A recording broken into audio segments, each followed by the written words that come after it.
So we're down here in stage 1 of the process, and you've actually got 5 stages that you actually go. That's correct. So this is a 2,500 horsepower boiler right here. Pretty good sized boiler. Yes, right? it's a big one. Yeah.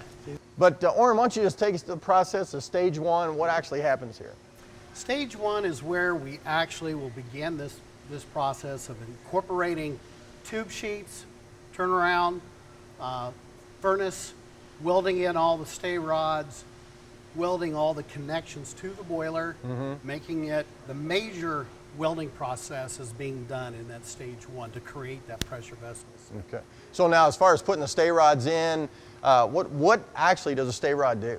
Stay rod, anytime by ASME code, section 1, any void area that doesn't have already an anchor, such as a tube joint, that bare space needs to have another anchoring point to make sure there's no implosion to that area that is void of any kind of an anchor on that tube. So you're basically trying to keep that tube sheet from warping is what you're doing. Okay. And with the buildup of pressure internally, with water being on the outside of the tubes and have a large capacity there, you've got a very large area that has to be when it's in a flat.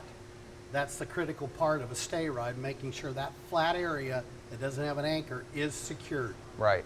So I noticed on this particular one, you've got the front tube sheet, the rear tube sheet is not in yet, but there is something in the middle there. What is that? When we get boilers that start to exceed 20 feet from inside tube sheet to tube sheet, we like to have what we call an intermediate tube sheet.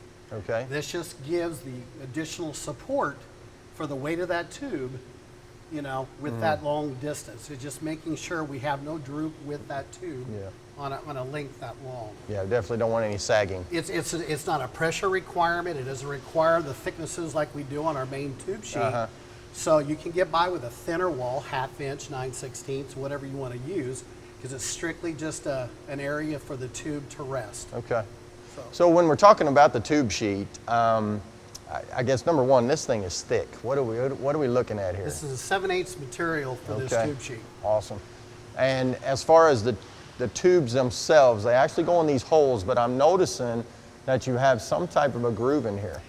We call that a serration. This has really been established more from the industrial boiler world. You know, water tube designs, that's kind of a standard practice. We wanted to make sure that besides bringing on a well above ASME code section 1 material wall thickness for the tube sheet, with ours our minimum is 3/4 to 7/8 usually, but with this serration it just adds an additional way when we roll that tube in that process. Part of that outside wall goes into this it's just a 1/16 by 1/16 dip, a deep serration in that tube hole. And what that does, it creates an additional strength in the tube pull process. So imagine this boiler, when it's firing, it's got to grow horizontally. So you've got a lot of pull going on with those tubes to that tube sheet. This allowed an additional 41% additional strength to that tube pull process. Right. So all that said, it just gives you a very durable joint for the tube to the tube sheet for that, because it's really your heart and soul of a fire tube boiler. If this isn't designed correctly, that's where you get into issues with cycling conditions, things like that can cause that stress to that tube area. So last thing on the tube sheet here, we got a pretty good sized hole here, and this is where the Morrison tube, of course, is going to be put on. Now this is done in this stage 2. Is that one? Yeah, no, Morrison actually, tube? this will Or you happen gonna have in it here? stage 1 Okay. too. Okay. Because with this process, we have to get the initial tube sheet set, aligned, properly set up, and get the stays in. Because once you put that hole, we'll actually build the rear and that turnaround section and furnace all will be as a unit. That'll slide in from the rear of the boiler to where we then get that alignment correct, because you don't want to have these tube sheets off. Right. Then you have those concerns with, you know, getting that aligned and getting them to seat. One thing I noticed is, why is this at an angle? You got a 28-degree bevel typically, both on your furnace area and also on the tube sheet.